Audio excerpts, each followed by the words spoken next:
Mai te wahine kōrero Māori I eke nei ki te whiringa toa o te tauwhāinga pou hūpeke ki ngā kaipara Māori I pia tāta maira I te pahikara, te kauhoi me te hoi waka.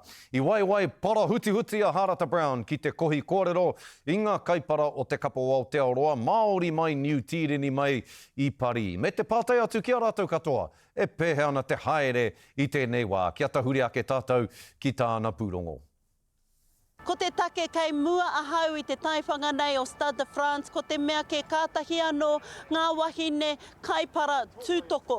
Ka mutu te peke pau ki konei ki Parī wiwi. Hakua hore kau he toto Māori tō te toko toru I whai wāhi ki ngā kōwhiringa toa ko tētahi o rātou, ko ia te toa o roto I a rātou, te mea pakari kaha o roto I a rātou, ko ia tērā ko Eliza McCartney, aroha nui ana ki te reo Māori. Mihi atu ana ki a koutou kei Aotearoa, he tino poho kereru koutou, mātou ki te tū hei karohi mō Aotearoa, Kia ora te karere. One of the most incredible experiences that we did have was the welcoming Haka and Eliza speaking to Māori out there pretty much fluently and being able to really show that for our team. Flying the flag for us and just speaking how she does, it's incredible, Kia ora.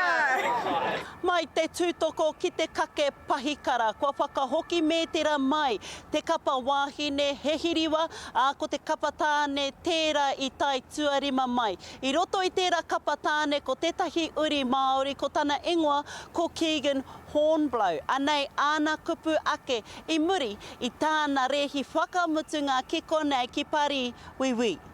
Yeah, it's super cool. Support crew is pretty strong here with most of my family and friends and heaps of people watching from home as well. So, it's awesome and just look to take the learnings from this week on to the years to come in LA.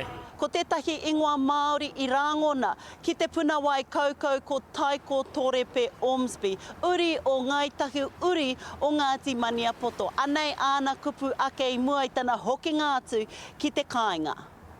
Well, the biggest highlight I feel like it's just been around this team environment, you know, it's my first national team and a pretty big one to start on, but it's just been around not only the swimmers here, but every other athlete as well. It's just something that I've dreamed of for a long time. Walking past some of those 7 players were pretty cool. Seeing them on TV all those years ago, watching them and then just putting myself next to them is pretty unreal. A ngā haora e tatu mai ana ka whai wāhi te kapa hoi waka tāne kei fō ki ngā kōwhiringa whaiti kei roto I tērā tīma tētahi uri Māori ko Curtis Emery tōna ingoa. Nā, tatu atu ki te kōwhiringa toa mo ngā wāhine kei fō.